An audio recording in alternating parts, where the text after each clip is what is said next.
I'm not leaving. I'm not fucking leaving!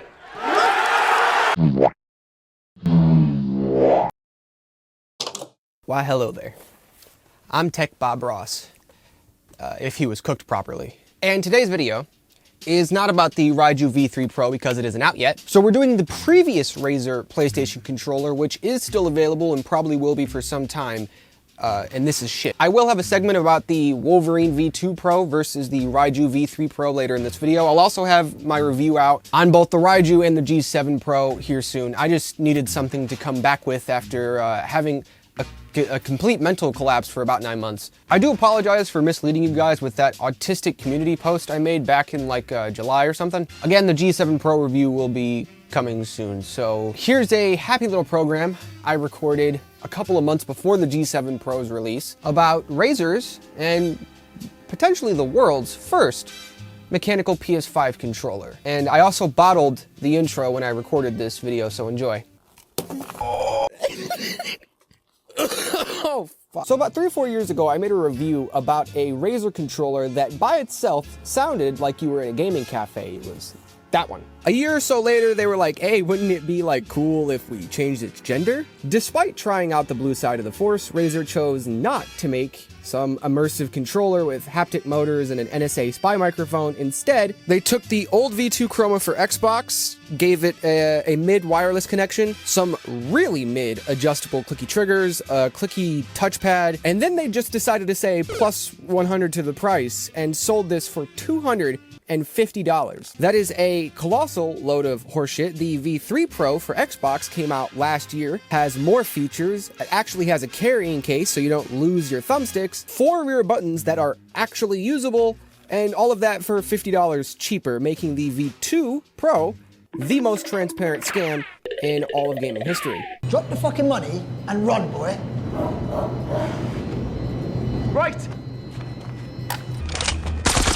The V2 Pro pushes everything, in particular your wallet, to its absolute limits. And while I think the price tag, even at a discount, kind of axes any need for a full review at this point, I need something fun to return with. And we'll be doing all of that on this here desk, a desk I received 2 years ago from FlexiSpot, which is the sponsor of today's video. Magic how I was able to pull that one off, by the way. Anyways, this E7 Pro has been put through absolute hell. You can see much of it on the desk nowadays. Over there is where Superman's craft landed. This desk has been monumentously, is that a word? The desk has been big help for standing because I sit and get pains in my leg that kind of make me think I might actually be getting a blood clot sometimes. So I can stand up and rage playing Minecraft Survival or edit one of these videos every 5, 6, 7 years. I've even used it for some things I guarantee FlexiSpot did not anticipate people using these desks for. It is still going.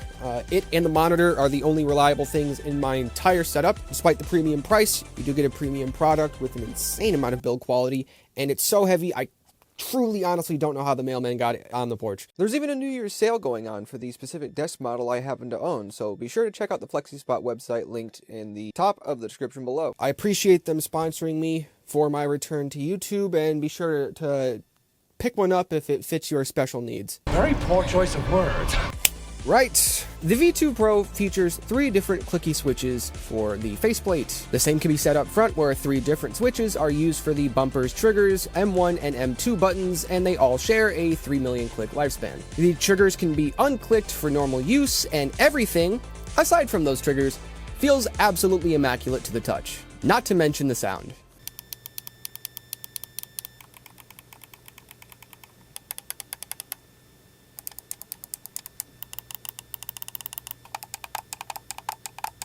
Now, that's about as normal as this review is going to get. I'm going to get straight to the point. You have to be violently inhaling crack cocaine to actually make a purchase like this. The V3 Pro is $50 cheaper, despite the fact that it has more features.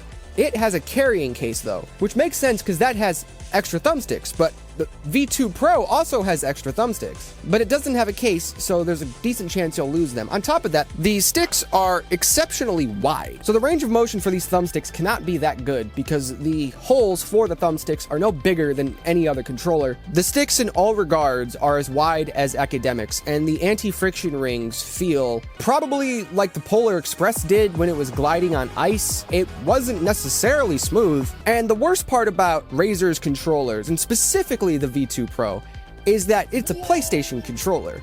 So you're going to be fighting people, especially if you're just playing on PlayStation, you're going to be fighting PlayStation players. They have better controllers than you. At least they have better thumbsticks than you do. Plus it's an Xbox layout. What the fuck is this? None of which I can show you myself, because just as I was finishing the script for this video, I was doing my final teardown to do some GPDL testing for my final bit of information for this grand project that took me 3 fucking years to get to. And I pulled one of the connectors off the board, and now the controller doesn't start.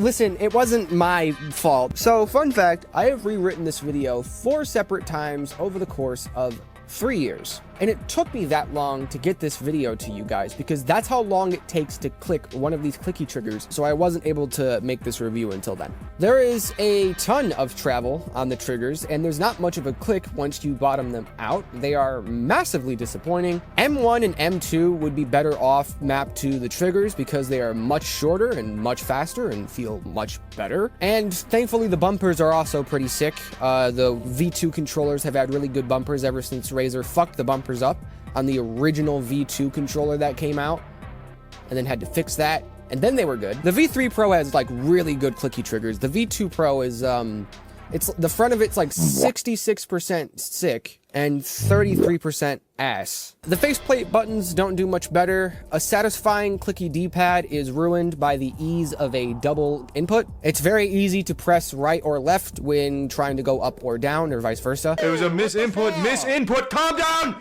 You calm the fuck! The action buttons sound great, but they have a decent bit of travel, are very fluffy, but they're very stable, so they're not the worst I've seen. Although they should be a lot shorter in my opinion, especially on a controller that's the same price as a custom controller, and we'll get to that here in a minute. The touchpad also has a very nice click, so I suppose I will give a thumbs up to the ABXY buttons. The action buttons, oh shit. And I will give a thumbs up to the touchpad, even though it doesn't work on PC. The rear buttons are not that interesting though. Those are your normal tactile switches placed in the single most inconvenient position ever to ensure as few people use them as possible, like where are you supposed to put your fingers? Hey, Vsauce, Michael here. Where are your fingers? I'm one of the 8 people on the entire Earth server who can actually use this button configuration. 4 of the 6 extra buttons are basically MIA for like 90% of people. For 250 bucks, you could buy a Hex Danny Phantom, which is an actual custom controller with 4 usable rear buttons. And since it's based on the original DualSense, you get the US government spy microphone and the triggers and the haptic motors and gyro. I also forgot about that. You don't get gyro on this. And then you get clicky triggers and this nice custom shell. And you know, I do have to be honest, with custom controllers, including Hex, you really do have to worry about warranties most of all because they're very expensive devices. And a company like Razer, or with the DualSense Edge, a company like Sony, is definitely going to be more trustworthy when trying to get a replacement. So for like AIM and Battle Beaver and Hyper and Hex, you kind of have to worry about shit like that, or just have to watch out for shit like that. It's easy to research that though. Any other $250 controller, even with a shafty warranty, let's say, is way more interesting and way more usable and way more functional than this piece of shit. This is an Xbox pizza with every single topping on it. I could sit... Shut up. That's an email about the Apex 5. That's gonna be a cool video. I could sit here and drone on and on about the weight and the headphone jack and all this other shit, but the V2 Pro is so fucking expensive that discounted $80, it is still 170 bucks. All this for a $150 wired Xbox controller with a couple of features added on top of it.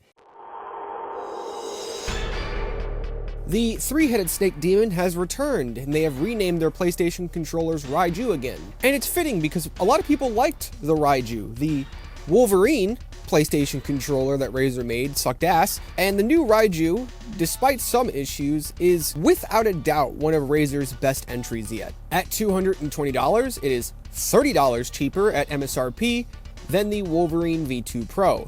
It has more features, comes with more accessories. Its accessories and features are far better executed. It is literally 1,000 times more comfortable, and above all else, it was built to be a PlayStation controller for the most part from the ground up. It wasn't just hodgepodge together from a bunch of previously released wired Xbox controllers. When it comes to PlayStation controllers, I really like this and the DualSense Edge. I'm a bit bigger on the DualSense Edge for people who are PlayStation specific, because in my full review of this, you'll see this is the fucking slowest PlayStation controller on Earth. On the Gamepad website, there's response time testing and thumbstick testing that I've done as much as I could currently with the Raiju V3 Pro. But honestly, while I do think this is a good PlayStation controller, and I think it is thousands of times better than the V2 Pro, I don't want to spoil too much for my review.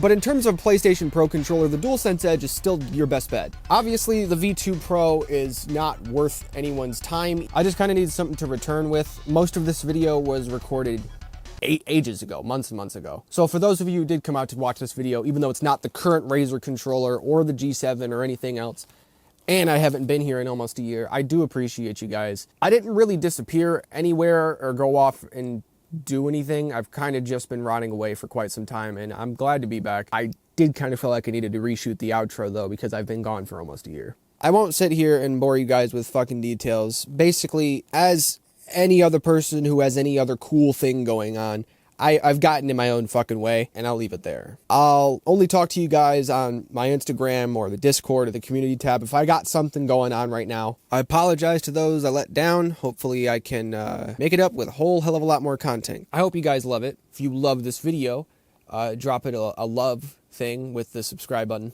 or the like, or the dislike. It doesn't really matter. All of it works. All of it works. All of it works. I will see you guys in the next installment of Razer Make Shit They Clearly Don't Know How To. Love y'all. Peace.